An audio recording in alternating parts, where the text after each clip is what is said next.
सो बच्चे next topic camp plants.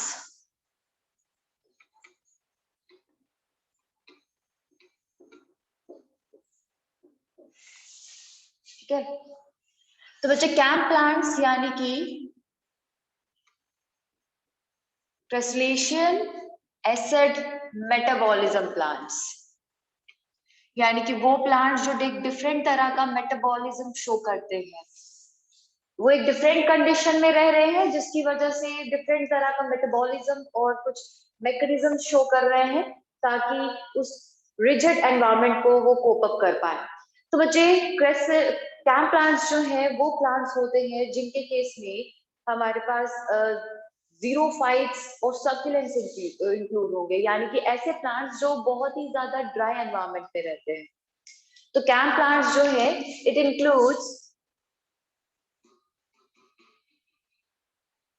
xerophytes like cactus,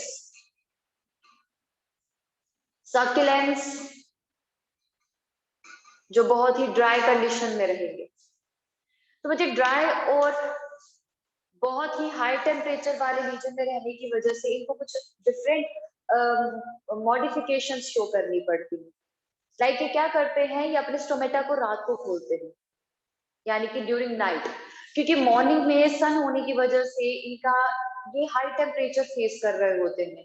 तो पानी की कमी होने की वजह से, अवेलेबिलिटी कम हो जाने की वजह से ये क्या करते हैं, हम स्टोमेटा को मॉर्निंग में ओपन नहीं करेंगे ताकि ट्रांसपीरेशन के लॉस को कम किया जा सके। ठीक है, तो बच्चे इनके केस में क्या होगा, जो मॉडिफिकेशंस हैं वो कुछ इस तरीके से हैं। पहला तो दे opens their stomata during night, वो रात के टाइम पे अपने स्टोमेटा को ओपन करते हैं, ठीक है, ट्रांसपीरेशन से लॉस को बचाने के लिए।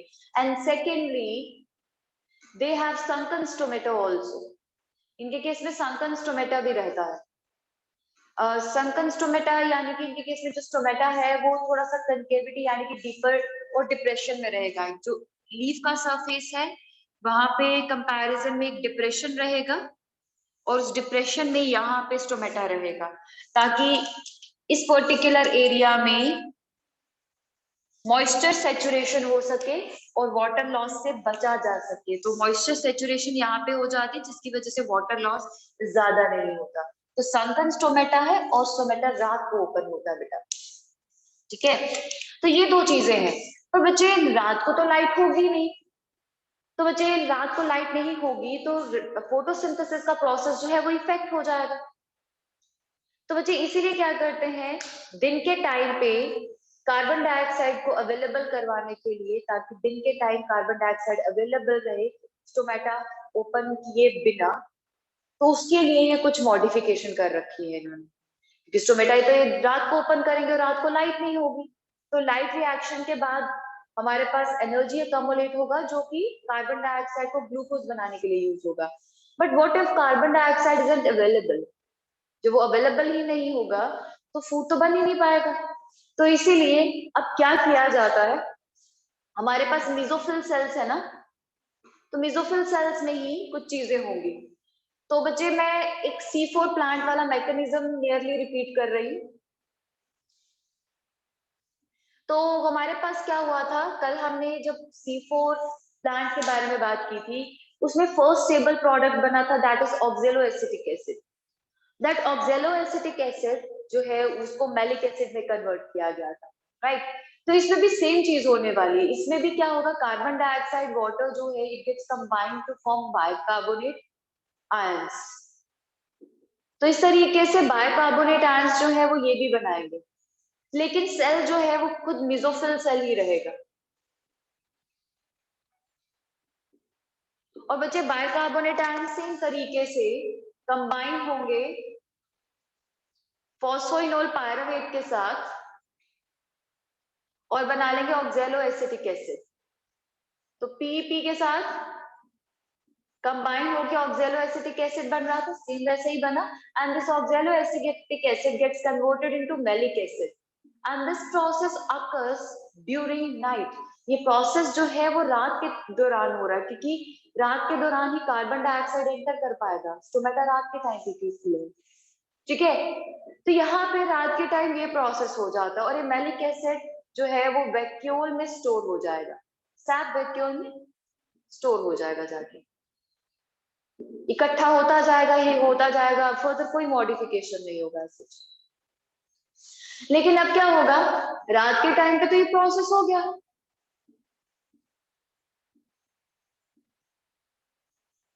अब दिन के टाइम क्या होता है, दिन के टाइम इसी मैलिक एसिड को यूज किया जाता है बेटा। दिन के टाइम ये मैलिक एसिड जो स्टोर हुआ है ना यहाँ पे वैक्यूल में, ये मैलिक एसिड वापस से बाहर आ जाएगा, मैलिक एसिड आ गया बाहर। तो मैलिक एसिड जो है वो 4 कार्बन कंपाउंड था, like oxalo acetic acid. Same ये क्या करेगा, मैलिक एसिड से 2 कंपोनेंट बनेंगे, 3 कार्बन फॉस्फोइनोल पायरुवेट एंड एक कार्बन डाइऑक्साइड निकलेगा। This carbon dioxide is again accepted by RuBP, ribulose biphosphate, और दिन के टाइम पे वापस से हमारे पास C3 साइकिल हो जाएगा यहाँ पे, है ना। तो C3 साइकिल यहाँ पे भी हुआ बच्चे, सेम जैसे कि C4 साइकिल में हो रहा है, बस ये है कि C4 साइकिल में हमारे पास प्रोसेस 2 अलग सेल में हो रहा था, ये वाला प्रोसेस और ये वाला प्रोसेस, और इसके केस में ये वाला प्रोसेस जो है हो रहा सेम सेल में है, यानी कि मेसोफिल सेल में ही ये प्रोसेस होगा बेटा। लेकिन बच्चे 2 अलग अलग टाइम पे, डे टाइम पे अलग, रात के टाइम पे अलग। रात के टाइम पे स्टोमेटा खुला है ना, तो कार्बन डाइऑक्साइड एंटर कर जाएगा, और दिन के टाइम पे मैलिक एसिड की फॉर्म में जो कार्बन डाइऑक्साइड स्टोर हुआ था वो रिमूव होकर फॉस्फोइनोल पायरुवेट रीजनरेट हो जाएगा, और वो रीजनरेशन के बाद वापस से सेम साइकिल जो है इनिशिएट हो जाएगा रात के टाइम पे। तो दिन के टाइम पे टोमेटो को खोलने की जरूरत ही नहीं पड़ी। तो दैट्स द होल प्रोसेस जो कैम प्लांट्स के केस में होता है, ठीक है। सो कैम प्लांट से ये मॉडिफिकेशन शो किया। तो इसी तरीके से सर्टेन मॉडिफिकेशन के साथ हमारे पास प्लांट्स एग्जिस्ट करते हैं और सस्टेन करते हैं बेटा। तो C2 cycle photo respiration, C3 cycle Calvin cycle, C4 cycle Hatch Slack pathway, and this CAM cycle यानी कि CAM metabolism, crassulacean acid metabolism, जिसमें एसिड की फॉर्मेशन होती है टू स्टोर कार्बन डाइऑक्साइड। तो कार्बन डाइऑक्साइड रिजर्व बनाया गया बेटा, ठीक है। That's it for CAM plants. अब हम नेक्स्ट टॉपिक की बात करेंगे, यानी कि factors affecting rate of photosynthesis. So बच्चे नेक्स्ट टॉपिक है हमारे पास factors affecting rate of photosynthesis, यानी कि फोटोसिंथेसिस की रेट को कम या ज्यादा करने के लिए जो फैक्टर्स रिस्पॉन्सिबल होते हैं हम उनके बारे में बात करने वाले हैं। तो बच्चे हमारे पास फोटोसिंथेसिस को इफेक्ट करने वाले जो फैक्टर्स हैं they are categorized into 2 parts, like we have internal factors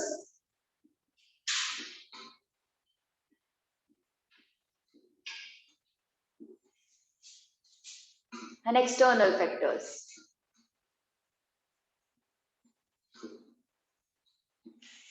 तो इंटरनल कंडीशंस और एक्सटर्नल कंडीशंस वो सब जो है वो इफेक्ट करती है रेट ऑफ फोटोसिंथेसिस को। तो इंटरनली अगर मैं बात करूं तो इंटरनल फैक्टर्स में जैसे कि हम देख सकते हैं कि इंटरनली कार्बन डाइऑक्साइड का कंसंट्रेशन कितना है, यानी कि इंटरनल कार्बन डाइऑक्साइड की अवेलेबिलिटी कितनी है। तो इंटरनल कार्बन डाइऑक्साइड कंसंट्रेशन,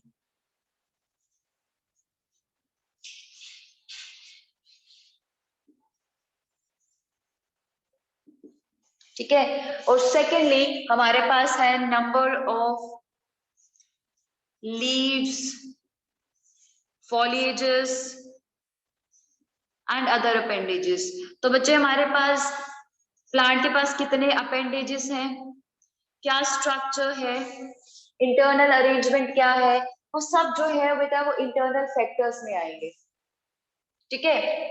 तो इंटरनल फैक्टर्स जो है वो इफेक्ट करते हैं हमारे पास फोटोसिंथेसिस के रेट को। लेकिन अब हम बात करेंगे एक्सटर्नल फैक्टर्स।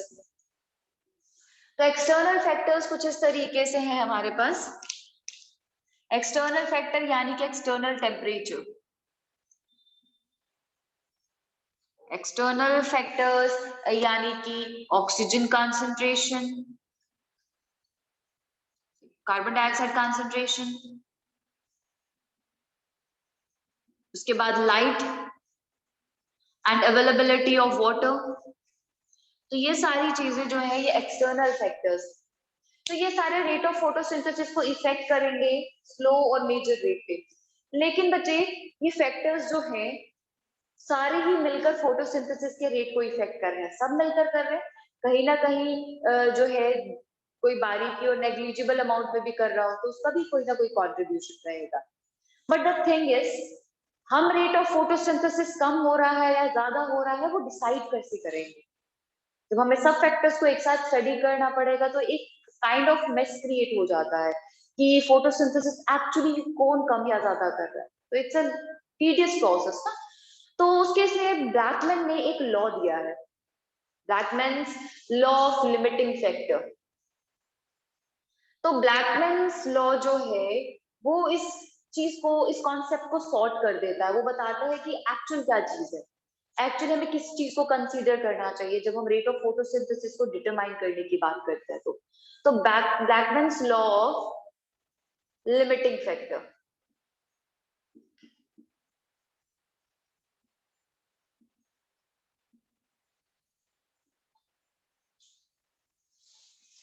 तो लॉ ऑफ लिमिटिंग फैक्टर 1905 में दिया गया है ये law.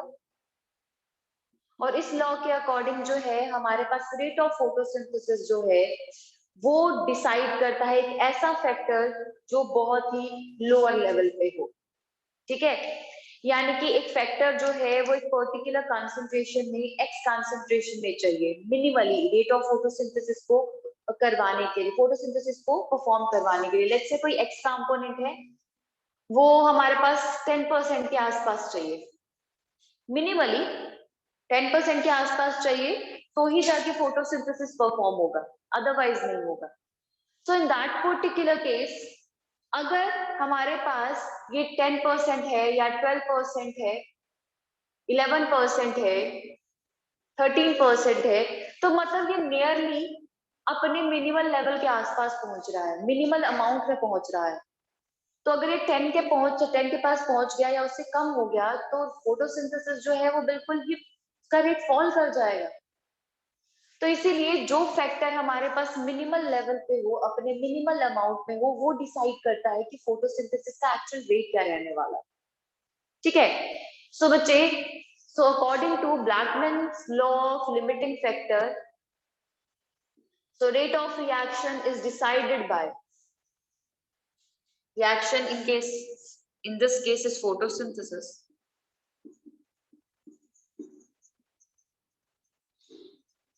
is decided by a factor which is in its minimal amount, जो अपने मिनिमल लेवल पे हो, and that factor is called as limiting factor। उसको limiting factor कहा जाता है, यानी कि वो लिमिट की तरह काम कर सकता है फोटोसिंथेसिस के प्रोसेस को करवाने के लिए। ठीक है, तो वो एक लिमिट डिसाइड करेगा कि, यानी कि सब फैक्टर्स ठीक ठाक है, बस अगर ये कम या ज्यादा हो गया तो फोटोसिंथेसिस जो है वो इफेक्ट हो जाएगा। ठीक है, सो इस तरीके से हमारे पास फोटोसिंथेसिस का कॉन्सेप्ट है, यानी कि ये सारे फैक्टर्स मिलकर काम करेंगे लेकिन जो अपने मिनिमल लेवल पे होगा वो ही डिसाइड करेगा फोटोसिंथेसिस के रेट को। बेटा, तो सर्टेन फैक्टर्स हैं जो हमें अभी के लिए डील करने हैं, ठीक है, इस चैप्टर में। तो बच्चे हमारे पास वो, उसमें सबसे पहले है लाइट। ठीक है, तो लाइट जो है एज अ फर्स्ट फैक्टर हम डील करेंगे।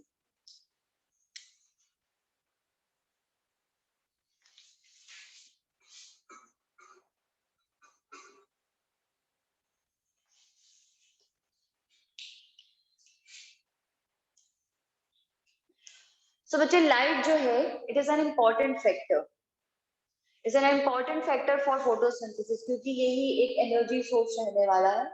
ठीक है, पर बच्चे लाइट जो है जैसे जैसे लाइट बढ़ती है तो वैसे वैसे रेट ऑफ रिएक्शन बढ़ता है, पर लाइट जो है उसमें सर्टेन कॉन्सेप्ट्स जो है वो रिस्पॉन्सिबल है। तो रिक्वायरमेंट क्या है लाइट में, क्या चीज होनी चाहिए? रिक्वायरमेंट जो है लाइट के लिए ये है, फोटोसिंथेसिस के लिए, कि लाइट जो है उसकी इंटेंसिटी भी सही होनी चाहिए। अगर इंटेंसिटी सही नहीं है, इंटेंसिटी कम है, डिम लाइट है, वीकर है, तो उस केस में फोटोसिंथेसिस इफेक्ट हो सकता है। दूसरा,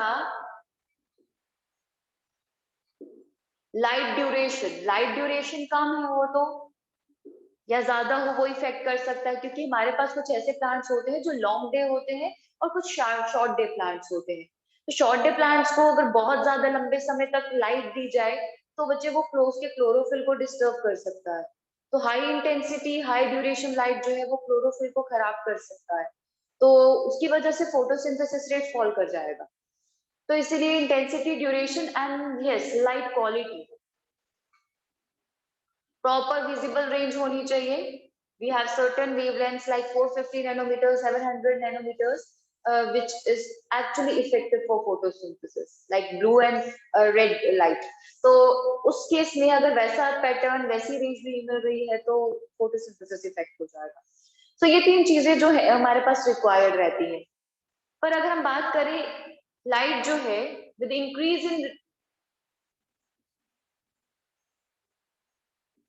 इन लाइट से मैं यहाँ पे बात कर रही हूँ, light intensity, light duration increases the rate of photosynthesis। वो रेट ऑफ फोटोसिंथेसिस को इंक्रीज ही करेगा।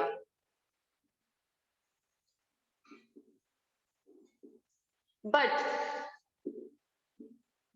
फॉर अ सर्टेन पीरियड, कुछ पर्टिकुलर पीरियड के लिए ही, ठीक है? बिकॉज हाई इंटेंसिटी लाइट जो है, high intensity for longer duration, high intensity for longer duration or high intensity light can damage chlorophyll। वो क्लोरोफिल को डैमेज कर सकती है, thereby reducing rate of photosynthesis। तो वो रेट ऑफ फोटोसिंथेसिस को इस तरीके से डिक्रीज किया जा सकता है।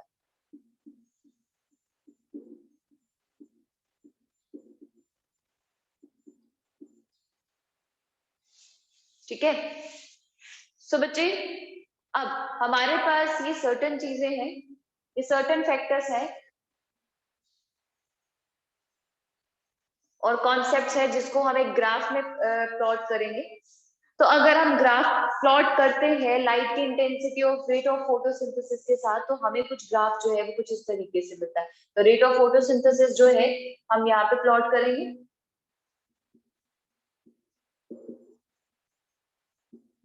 और यहाँ पे लाइट को, जैसे कि लाइट ड्यूरेशन जो है वो बढ़ाई जा रही है, वैसे वैसे क्या होगा, एक पर्टिकुलर टाइम तक रेट ऑफ रिएक्शन जो है वो बढ़ता जाएगा, बढ़ता जाएगा, बढ़ता जाएगा।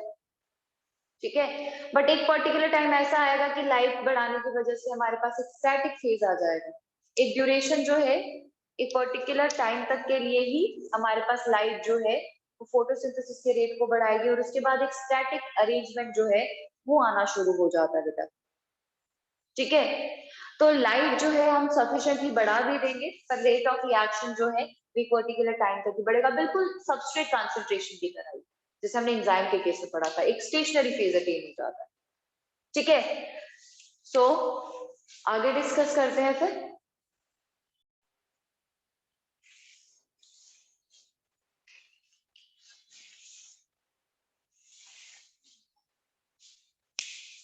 तो बच्चे, नेक्स्ट फैक्टर है हमारे पास कार्बन डाइऑक्साइड। तो कार्बन डाइऑक्साइड जो है बच्चे, it's an important raw material for photosynthesis. Photosynthesis के लिए ये इम्पोर्टेंट रॉ मटेरियल रहेगा।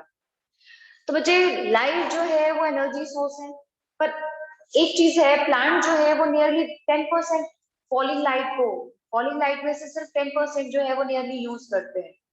तो हमारे पास जो है, जो प्लांट्स जो है स्पेशली जो डेंस फॉरेस्ट में रहते हैं या शेडी एरियाज में रहते हैं, उनके लिए तो लाइट कभी एक लिमिटिंग फैक्टर रहेगा ही।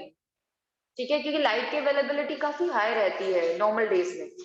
तो बच्चे जो प्लांट्स शेडी रीजन में रहने के लिए अडेप्टेड है उनके लिए तो डेफिनेटली लाइट जो है वो ज्यादा दिक्कत नहीं करेगा। बट बच्चे कार्बन डाइऑक्साइड जो है it can be a limiting factor. Although इसकी अवेलेबिलिटी जो है हमारे पास एटमॉस्फेयर में 0.03 टू 0.04% की रहती है। तो एटमॉस्फेयर में यानी कि एयर में कंट्रीब्यूशन बहुत कम देता है, लेकिन बच्चे इसकी यूजेज जो है वो प्लांट जो है बहुत हाई रेट पे कर रहा है, रिप्लेनिश भी हो रही है बट हाई रेट पे कर रहा है। तो इतने रेंज में अगर हमारे पास कार्बन डाइऑक्साइड है ना तो फोटोसिंथेसिस जो है वो बहुत अच्छे से होता है। ठीक है, सो बच्चे rate of photosynthesis is optimum in this particular range.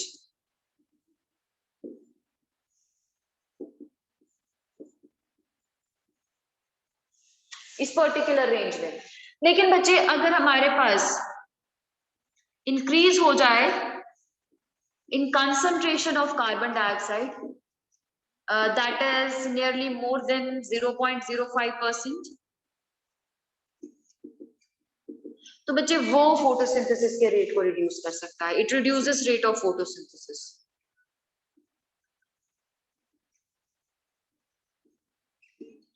And this increase in carbon dioxide and reduction of photosynthesis due to increase in carbon dioxide is called as carbon dioxide toxicity. तो बच्चे carbon dioxide toxicity जो है वो आ सकती है।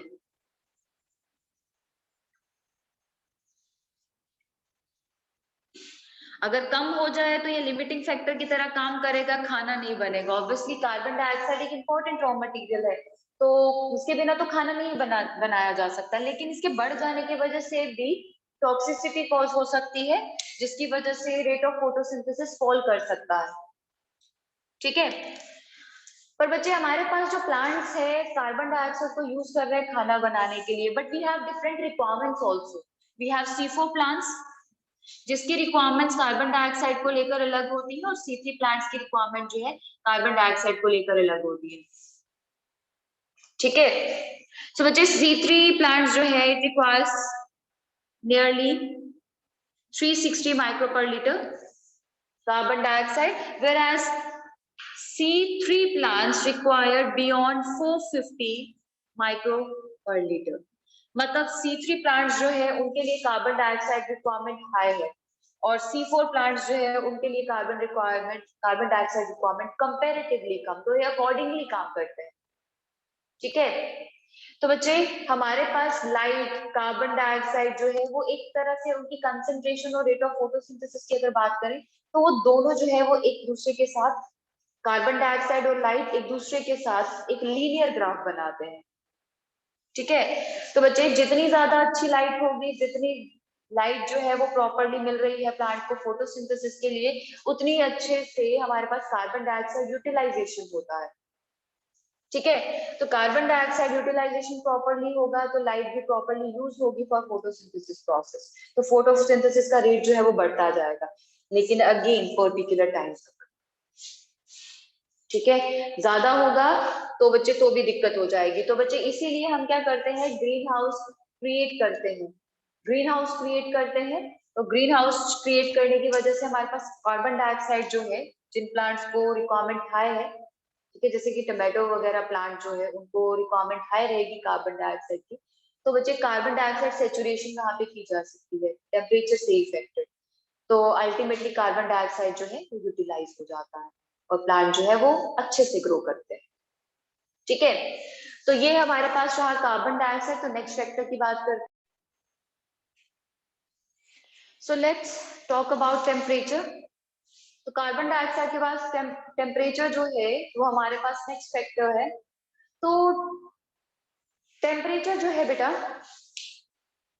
It's the next factor. तो क्योंकि temperature जो है बेटा हर चीज को इफेक्ट करता है, specially enzymatic activity of the body. अगर हम अपनी बॉडी की बात करें तो हमने सर्टेन एंजाइम्स की और ऑप्टिमम पीएच की बात की थी और ऑप्टिमम टेम्परेचर की बात की थी, जो कि एंजाइम की एक्टिविटी को इफेक्ट कर रहा है, राइट। तो टेम्परेचर जो है ऑप्टिमम हो तो ही फोटोसिंथेसिस बेटर होगी। तो optimum temperature is required for proper enzymatic activity. अगर एंजाइमेटिक एक्टिविटी प्रॉपर करवानी है तो टेम्परेचर जो है वो ऑप्टिमम ही चाहिए होगा, अदरवाइज एंजाइमेटिक एक्टिविटी फॉल कर जाएगी. We have certain enzymes which are involved during the process like Rubisco, right? Pepco.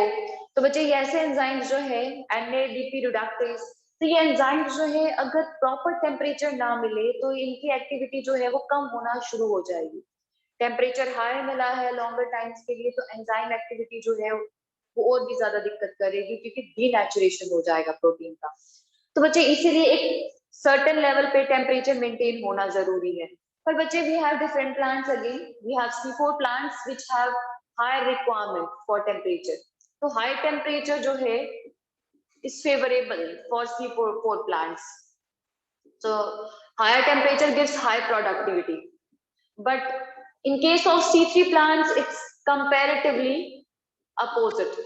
C3 plants जो है उनके केस में रिक्वायरमेंट थोड़ा सा कम रह जाता है. ठीक है, C3 प्लांट्स जो है वो थोड़ा सा कम टेम्परेचर जो है वो प्रेफर करते हैं. ठीक है, तो वाइडर रेंज यानी कि बहुत हाई टेम्परेचर और एक्सट्रीम टेम्परेचर्स को C3 प्लांट्स बेयर नहीं कर पाते. एंड सेकेंडली हमारे पास टेम्परेचर एस्पेक्ट्स की बात करें तो अलग अलग प्लांट जो है वो किस हैबिटेट में रह रहे हैं और किस हैबिटेट को लेकर अडेप्टेड है, वो भी हमारे पास उसके बेसिस पे भी हमारे पास टेम्परेचर रिक्वायरमेंट्स रहती है. तो बच्चे टेम्परेचर रिक्वायरमेंट ऑल्सो डिपेंडेंट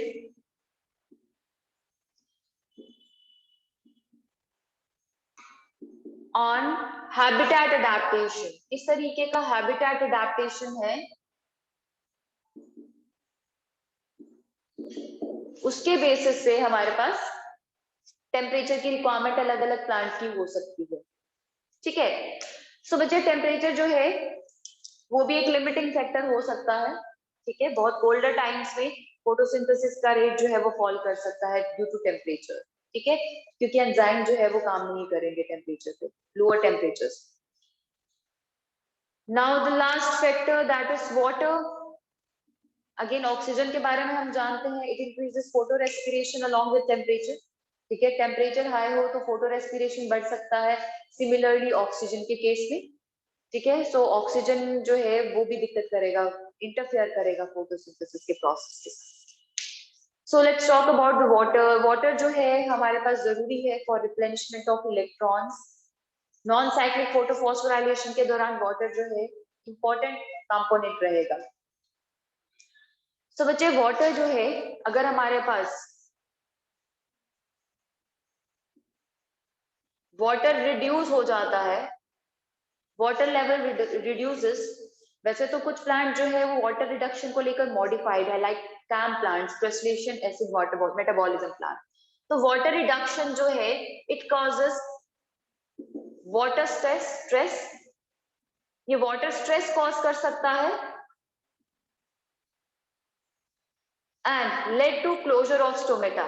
इसकी वजह से हमारे पास क्लोजर ऑफ स्टोमेटा हो सकता है. तो स्टोमेटा क्लोजर होगा तो ultimately reduction in carbon dioxide concentration. तो कार्बन डाइऑक्साइड कंसंट्रेशन जो है और कार्बन डाइऑक्साइड अपटेक जो है वो रिड्यूस हो जाएगा, जिसकी वजह से बच्चे फोटोसिंथेसिस रेट अल्टीमेटली फॉल हो जाएगा. And secondly water stress also causes wilting of leaves, यानी कि नॉर्मल इसका अरेंजमेंट जो है वो चेंज कर जाएगा, जिसकी वजह से फोटोसिंथेसिस अगेन इफेक्ट हो सकता है. तो water stress also causes wilting of leaves, जिसकी वजह से प्रॉपर लाइट फॉलिंग नहीं होगी उस पे.